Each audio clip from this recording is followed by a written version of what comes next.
बच्चों, I am Rashmi your maths teacher. तो guys, अगर आपको मेरा वीडियो पसंद आ रहे हैं तो उसको लाइक करें और चैनल को सब्सक्राइब करें। तो इस वीडियो में हम सॉल्व करने जा रहे हैं हमारी exercise 6.5। Question number 9 is what is the maximum value of the function sin x plus cos x। तो ये क्वेश्चन हम इस तरह के का कर चुके हैं कि जिसमें आपको दो बार देखो इंटरवल दिया होता। देखो, एक बार हमने किया था यहाँ sin x plus cos x जिसमें 0 से π/2 इंटरवल था, और एक बार हमने किया sin x plus cos x जहाँ पे ये ओपन था और ये यहाँ पे क्लोज इंटरवल है। लेकिन अगर ये क्वेश्चन इस क्वेश्चन से कैसे डिफरेंट है, तो ये क्वेश्चन इसलिए डिफरेंट है क्योंकि इसमें आपको कोई इंटरवल नहीं दिया हो कि आपको मैक्सिमम वैल्यू निकालनी है, लेकिन क्या वहाँ पे क्या है जिसके अंदर हम मैक्सिमम वैल्यू को निकालें। तो आप यहाँ पे देखो, क्योंकि वैल्यूज के अंदर क्या है, यहाँ पे एंगल्स होते हैं, एंगल्स ही आएंगे। तो हमें पता है कि जब हम यहाँ पे इस तरह से क्वाड्रेंट बनाते हैं तो ये वैल्यू क्या होती है, ये आपकी 0 हो गया, ये आपकी π/2 हो गया, ये आपका यहाँ पे पाई हो गया, ये 3π/2 हो गया और ये आपका 2π हो गया। तो हमेशा हमें चाहे कितना ही बड़ा एंगल क्यों ना दे दे, क्या मुझे कह दे कि 390 का आप यहाँ पे वैल्यू निकाल करके बताओ, तो हम हमेशा इन्हीं की हेल्प ले। 390 निकालना तो हम यहाँ पे क्या लिखेंगे, 2π + 30 ऐसे करके लिखते हैं, 2π + 30 करके, क्योंकि 360 + 30 करके आ जाएगा। तो अगर हमने इस पूरे इंटरवल के अंदर अगर हमने यहाँ पे मैक्सिमम वैल्यू बता दी तो वो सभी के लिए होगी। जैसे देखो, अभी हमने 8th क्वेश्चन किया था, ये आप यहाँ पे देखो, ठीक है। ये तो हमें यहाँ पे 7π/4 की वैल्यू निकालनी हो, 5π/4 की निकालनी हो, चाहे 690 की निकालनी हो, चाहे किसी की भी निकालनी हो, हम इन्हीं इंटरवल के अंदर उनकी वैल्यू निकालते हैं, कुछ न कुछ ऐड और सब्ट्रैक्ट करके। तो 0 से 2π के बीच में अगर मैंने यहाँ पे मैक्सिमम वैल्यू निकाल करके बता दी तो बस हमारा सारा काम यहाँ पे हो जाएगा, बाकी सारी वैल्यू भी वहीं पे आ जाएगी। चाहे 30 कह दो, चाहे आप यहाँ पे cos 30 की वैल्यू निकाल लो या cos 330 की वैल्यू निकालो, आपकी वैल्यू एक ही आने वाली है। तो हम यहाँ पे कह देंगे कि x जो है वो हमारा कहाँ बिलोंग कर रहा है, 0 से 2π पे बिलोंग कर रहा है। इस इंटरवल में हमने वैल्यू निकाल करके बता दी मैक्सिमम, तो वो सभी में हो जाएगी, चाहे कितनी ही बड़ी वैल्यू क्यों ना आ जाए। ठीक है, तो अब हमें इसको सॉल्व करना है, हमें इसमें मैक्सिमम वैल्यू निकालनी, तो वही हमारा fx यहाँ पे कितना है, sin x plus cos x। तो वही डिफरेंशिएट करके क्रिटिकल पॉइंट्स निकालें। तो यहाँ पे आपका f' कितना हो जाएगा, f' इक्वल टू हो जाएगा sin x का डिफरेंशिएशन cos x का डिफरेंशिएशन माइनस का sin x। अब इसमें क्रिटिकल पॉइंट निकालने के लिए इसको 0 पुट करना पड़ेगा, तो put f' equal to 0 to find critical points. तो ये हो गया आपका cos x minus sin x equal to 0। Minus sin x को इधर लेकर जाओ तो cos x equal to sin x। तो अभी हम इसको इक्वेट नहीं कर सकते, तो हम कोई एक यहाँ बनाते, चाहे तो इसको sin बना दो, चाहे इसको cos बना दो, या कुछ और बना दो जो हमने पिछले 2 क्वेश्चन में किया था, इसको 10 बना देते। 10 बनाना ज़्यादा ईजी है, तो 1 यहाँ लिखा और ये आपका sin x अपॉन क्या हो गया, cos x हो गया।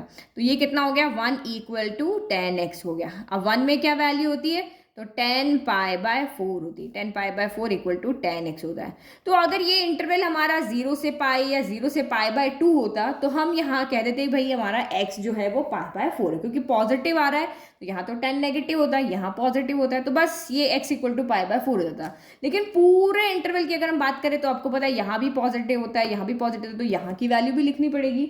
तो हम जो हमारा जनरल सॉल्यूशंस के लिए हम जाते थे, यानी वही 3 चीज़ जो क्लास 11 में हमने लर्न की थी कि sin x equal to sin y है तो यहाँ से सारी वैल्यू आएगी, cos x equal to cos y यहाँ से आएगी, और tan x equal to tan y है तो x equal to nπ plus y, यहाँ n की वैल्यू आप रखते जाओगे और आपकी सारे एंगल्स इसमें निकलते रहेंगे। तो मैं इसको साइड में लिख देती हूँ, ठीक है। तो हमने लिया if tan x equal to tan y है तो x equal to nπ plus y होता है। तो ये हमारा x है, x equal to nπ plus y की जगह पे यहाँ पे क्या आ जाएगा, π/4। अब हम 1 बाय 1 वैल्यू निकालते हैं।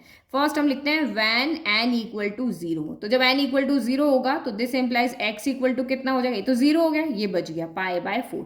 यहाँ प्लस माइनस का कोई झंझट ही नहीं है, ठीक है। जब फिर आपका n इक्वल टू 1 है तो x इक्वल टू कितना हो गया, n की जगह 1 रखा तो पाई प्लस π/4 हो गया, तो 4 इधर चला गया, नहीं x इक्वल टू 5π कितना हो गया, 4 हो गया।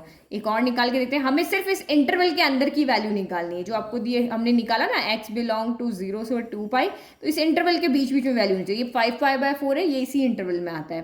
फिर n इक्वल टू आपने 2 लिया तो x इक्वल टू कितना हो गया, 2π प्लस π/4, 2π प्लस π/4 हो गया। तो 4 2 जा कितना हो गया, 8π प्लस पाई, तो ये 9π/4 हो गया। बट ये वैल्यू जो है 45 को 9 से मल्टीप्लाई करो, देखो 360 से बड़ा आता है, ये वैल्यू आपकी ग्रेटर देन कितनी हो गई, 2π हो गई। तो हम यहाँ पे इसको नहीं लेंगे, इस वाली वैल्यू को हम यहाँ पे नहीं लेंगे क्योंकि ये ग्रेटर देन 2 पाई होगी, सिर्फ ये लेंगे और ये लेंगे। तो ये वैल्यू कौन सी, x इक्वल टू 5/4 लेंगे, x इक्वल टू π/4 लेंगे, और जो हमारा इंटरवल है इसकी दोनों वैल्यू को लेंगे, क्योंकि क्लोज इंटरवल में सॉल्व कर रहे हैं तो यही हम यहाँ पे लेंगे। ठीक है, तो 2 वैल्यू ये, 2 इंटरवल की, यानी 4 वैल्यू पे हम यहाँ पे f(x) की वैल्यू फाइंड कर लेंगे। यही हमारा मेथड होता है। तो अब देखो यहाँ पे at x equal to 0, x equal to 0 पे आपका f(x) कितना होगा, यानी f(0) कितना हो जाएगा, sin 0 प्लस आपका cos 0, sin 0 0 cos 0 1, तो ये आपका वैल्यू 1 आ रही है। फिर आप यहाँ चेक करो x इक्वल टू π/2 पे, तो f(π/2) हो गया, तो ये कितना हो गया, sin π/2 प्लस cos π/2, तो sin π/2 एंड cos π/2, एक सेकेंड π/2 था या नहीं, π/4 है, यहाँ पे गलती कर दिया लिखने में ना, π/4 ही आएगा। तो ये π/4 है ना, तो π/4 की वैल्यू क्या होती है, 1/√2, यहाँ पे भी 1/√2, तो 2 टाइम्स 1/√2, तो 2 इंटू 1/√2 हो गया। 2 को हम यहाँ क्या लिख सकते हैं, √2 इंटू √2 लिख सकते हैं। तो यहाँ पे एक √2 से √2 कैंसिल, यानी कि आपका √2 आ गया, √2 यानी 1.414 हो गया। चलो अब 5π/4 पे निकालते हैं, तो एट x इक्वल टू 5π/4, तो f 5π/4 की वैल्यू निकालते हैं। तो रखो sin 5π/4 प्लस cos 5π/4, तो 5π/4 होता कितना है, 5/4 45, 45 को 5 से मल्टीप्लाई, ऐसे आपको लिखना नहीं आएगा, यहाँ आ जाएगा 25 का 5 कैरी 2, और ये 225 हो गया, तो 225 हो गया, तो हम इसको क्या लिख सकते हैं, 180 प्लस 45 लिख सकते हैं इसको, 180 प्लस 45 इतना ही होता है, तो ये हम यहाँ पे लिख सकते हैं ना, नंबर्स में आप इसको निकाल लो। तो ये कितना हो गया, साइन पाई प्लस π/4, और ये कितना हो गया, cos पाई प्लस π/4, और नहीं निकालना है तो यहाँ n इक्वल टू 1 रख के जब आपने किया था ना, यहाँ से भी आप देख सकते हो।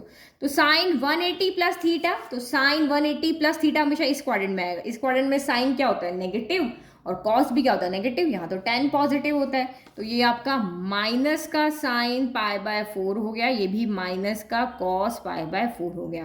तो cos π/4 यहाँ वैल्यू निकाल दी अभी हमने, 1/√2 1/√2। अब नेगेटिव में हो तो नेगेटिव साइन आ जाएगा, और यही सेम आप ऐसे ही सॉल्व करोगे तो ये आपका √2 आ जाएगा। ठीक है, अब 2π पे और निकालना है, एट x इक्वल टू आपका 2π, तो f(2π), तो 2π कहो या 0 कहो एक ही बात है, यहाँ पे यही वैल्यू आने वाली है।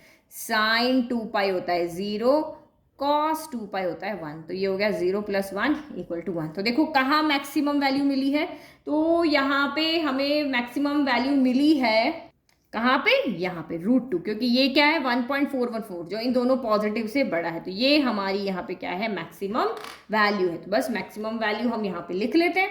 ठीक है, तो ये हमने फाइनल आंसर यहाँ पर लिख दिया। तो आई होप आपको क्वेश्चन समझ में आया। जब भी इंटरवल नहीं दिया है तो हमें कैसे उस क्वेश्चन को सॉल्व करना है, तो बस आपने यहाँ पे इंटरवल डाले। तो बहुत से बच्चे यहीं पे कंफ्यूज होते हैं कि बिना इंटरवल के हम क्या करें। यहाँ पे आप निकाल दोगे तो किसके लिए मैक्सिमम वैल्यू, आप किसके लिए निकालोगे ना। तो देखो यहाँ पे इस तरह से आपको यहाँ सॉल्व करना है। तो ये आपका जनरल सोल्यूशन था, जनरल आपने निकाल लिया तो आगे का सारा काम आपका किसी भी एंगल के लिए हो जाएगा।